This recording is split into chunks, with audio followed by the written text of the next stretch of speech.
I want you to know that as a language speaker, notice I was able to come here this morning. I could tell you bonjour. I could tell you guten Morgen.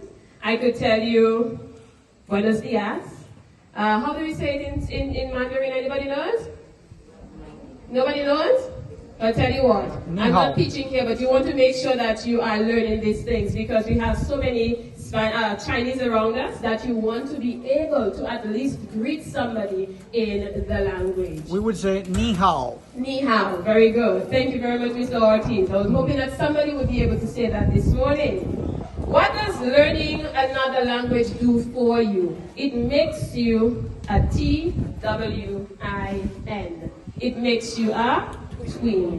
What do I mean by that? I want you to think with me for a moment. If you were an employer, so when you grow up, you become your own businessman or woman, you have your own business and you need to employ somebody. While you're interviewing, this person comes to you and all they can speak is English. The second person who you interview speaks English and French.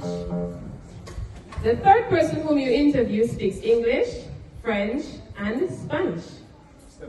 And one more person comes and that person can speak English, French, Spanish, and Mandarin.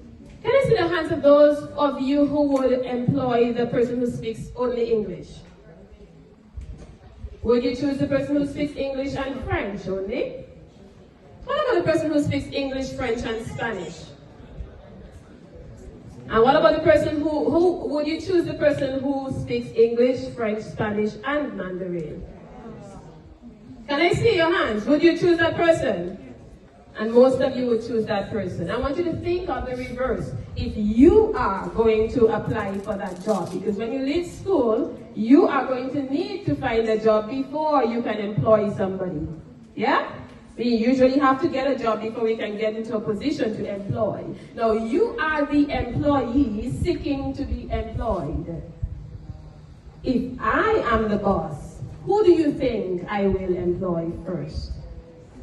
Will I choose you who can only speak English alone? Will I choose you who can only speak French and English? Will I choose you if you can only speak English, French, and Spanish when I have another choice of someone who can speak English, French, Spanish, and Mandarin? Who do you think I would choose? The last person. Who do you want to be? Who would you prefer to be? The first, the second, the third, or the last person? I need to hear you.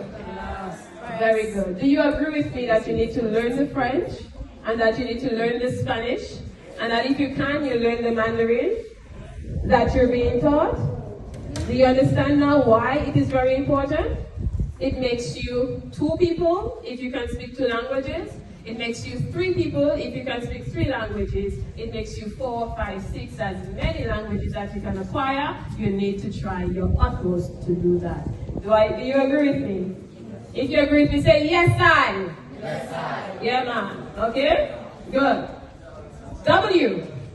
The W is going to help you to win friends. Now, you may say, I don't need to win friends. Well, let me tell you something. As you get older and you get into business, you realize that having friends is a very good asset. What is an asset? It is something that adds value to you. There is a saying that goes this way. Your net worth, meaning what you're worth, is in your network, meaning who you know. And so the more languages that you can speak, it opens you up to a wider variety of people, cultures, countries, and opportunities. And so while you're on Facebook, while you're on Instagram, while you're on TikTok, and all of the other platforms, if you can understand and speak the French, the Spanish, you will make more friends in those cultures. And that opens you up to many more opportunities. Now the I. Again, it goes hand in hand with the W. It makes you an international person. How many of you here like sports? You like football, or you like cricket, or you like basketball? Raise your hand. Come on, talk to me. Nobody here plays sports. I see something. Oh, very good. If you want to be an international baller, you are going to need to learn another language. Because you travel, for example, to play a game, and you are the MVP. How cool would it be to walk up to the podium and say, buenos dias, everybody, at least that even. You win the crowd because you can now, you have something in common with them.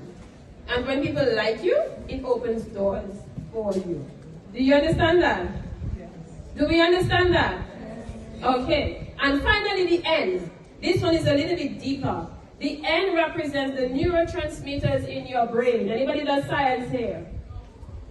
Nobody does science here? I see a hand upstairs. Good. Your brain, the more you expose it to, it stretches it. And the more that it is stretched, you are now opening up your mind to be able to absorb everything else that you're teaching it. So you normally find that language learners do very well at school because their brain has to be stretched to a point to learn a new language, and because of that stretching, it is now able to process the science, the history facts, all of the other subjects that you're doing becomes much easier for you because you have to keep stretching that brain to learn a new language.